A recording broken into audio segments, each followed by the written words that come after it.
We're sitting here talking in Washington, and you have said that you felt you were born in the wrong country.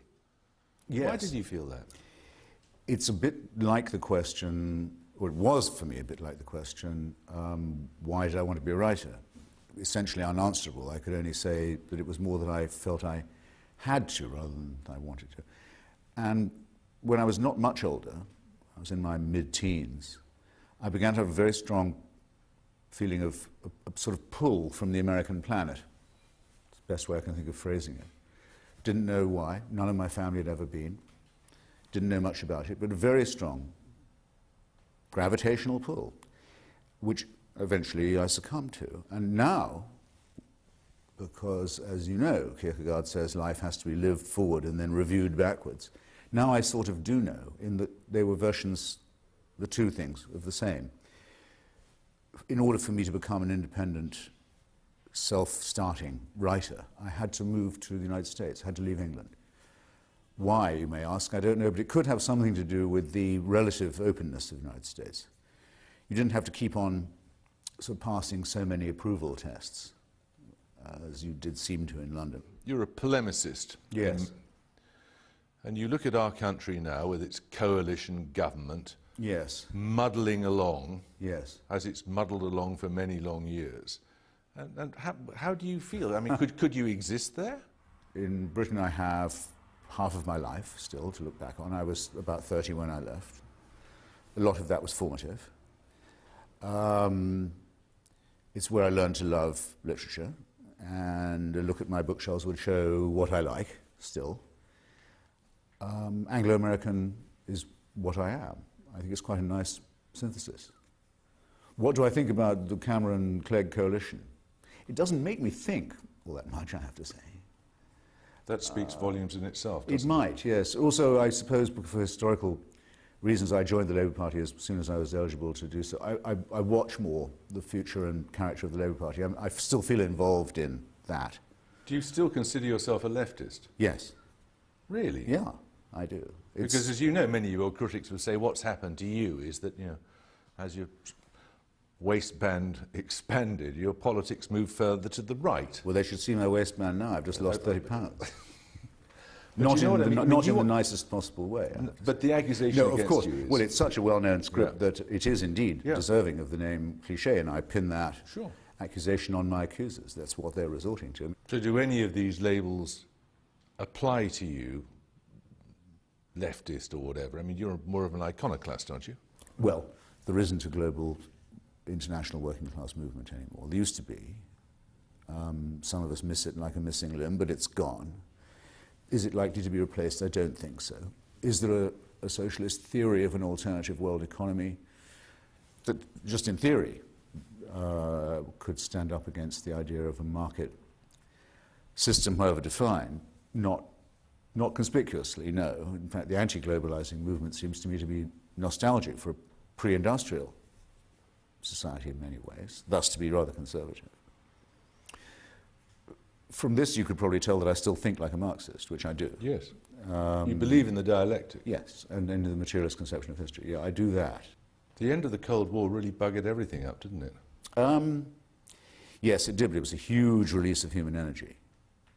Huge release of human energy and emancipation. It was a great day, November 9th, 1989. I have on my, just behind me, you can see it, a chunk of the Berlin Wall. On my mantelpiece, and I was in Romania to see the end of the Ceausescu regime, the worst of them all. And it materializes my view that human nature is actually incompatible with dictatorship and slavery.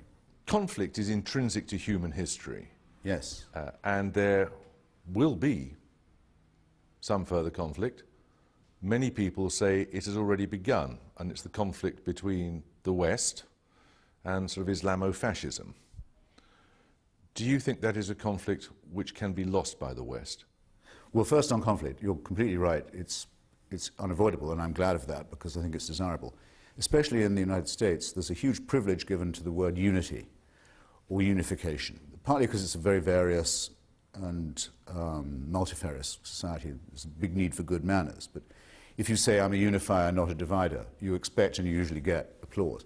I'm a divider. I think only division can cause progress. People say the politics of division. Politics is division by definition.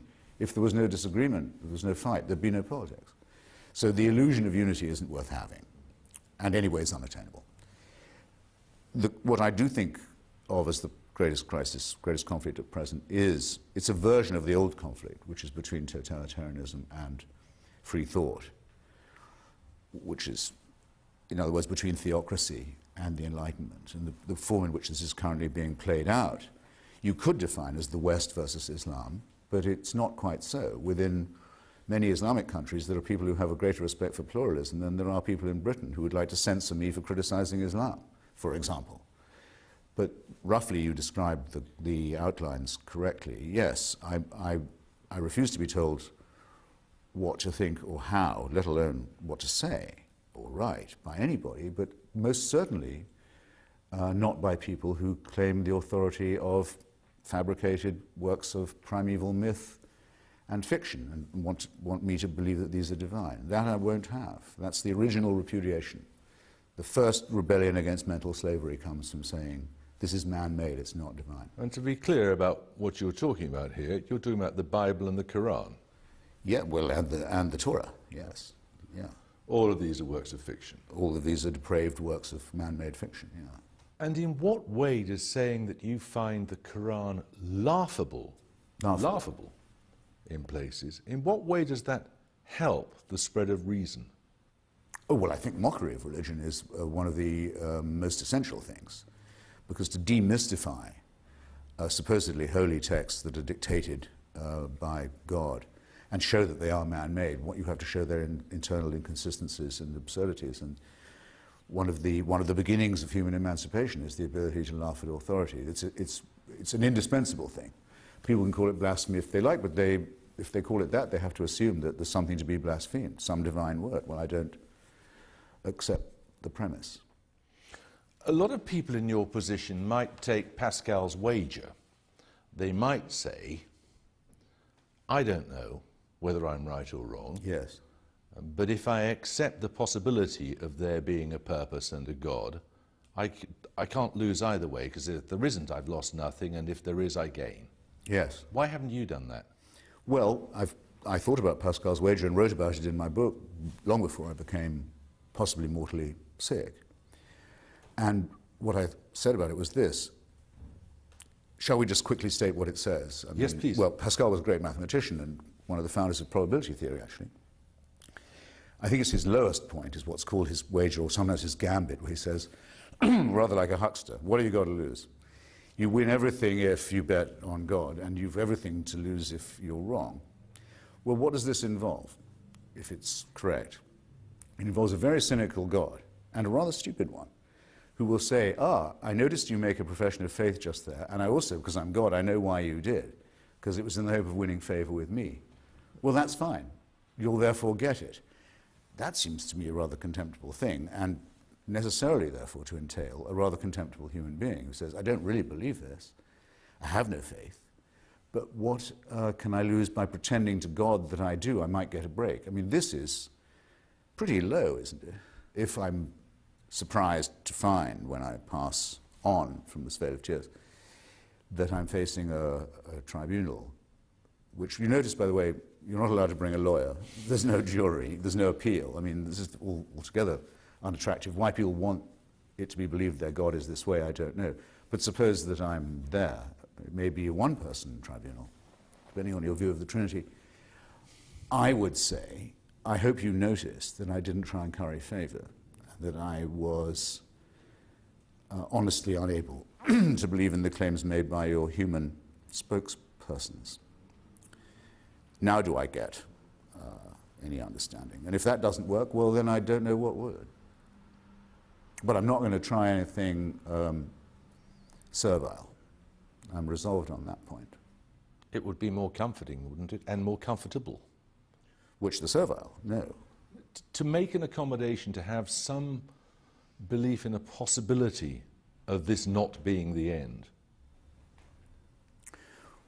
Well, as long as I don't have to take the word of other humans on what are the necessary propitiations and gestures and subjections I have to submit myself to in order to qualify. In other words, there are many, many discrepant religions, all of whom say only if I support them or endorse them will I qualify. Well, now, I don't know that there is no such thing as consciousness without the brain, for example, that there's no such survival. I'd very much doubt it. But let's say we don't know enough to say it's impossible. I would say what is impossible is that other humans can know what the conditions are whereby you qualify for survival. That I do know is false. Do you fear death? No, I'm not afraid of being dead, that's to say. There's nothing to be afraid of. I won't know I'm dead. In my strong conviction, I won't. And if I find that I'm alive in any way at all, well, that'll be a pleasant surprise, and I quite like surprises. But I strongly take leave to doubt it. I can't be too insouciant. I mean, one can't live without fear. It's a question of what is your attitude towards fear.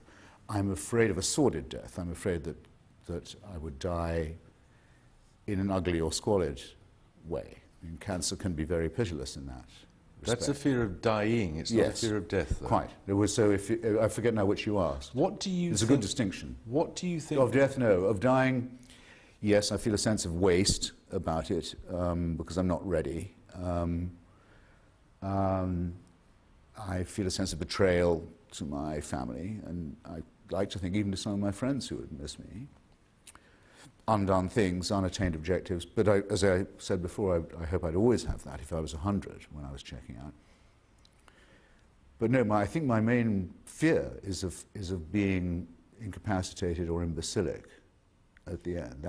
That, of course, is not something to be afraid of, it's something to be terrified of. Bertrand Russell said, I believe that when I die, my body will rot, full stop. Well, who doesn't? I mean, it will. That's it. Well, that's... He does go on to say a bit more than that, but that's uncontroversial. I mean, nobody expects to get their old body back. I certainly don't want the body back that I'll die with, and nobody would. It would be doing no one any favours. So some reassembly of atoms would have to occur, but that would have to occur anyway, if only for us to be reunified with those who died so that we could live, and got blown to pieces for doing so. Do you think it's been a life well lived? I'd really have to leave that to others, Jeremy. I have to. I'm encouraged, I'll say this much, I've been encouraged in the last few months by some extraordinarily generous letters, including, these are the ones I take most to heart, from people I've never met or don't know. If they say that what I've written or done or said means anything to them, then I'm happy to take it at face value for once. I'll take that. And yes, it cheers me up. And I hope it isn't written with the intention of doing so, though I must allow for it possibly being for that reason. But in case you are watching this, anybody, and you ever wonder whether to write to anyone, always do, because you'd be surprised by how much difference it can make. Here's a regret, I regret not doing it more often myself. Thank you very much. My pleasure.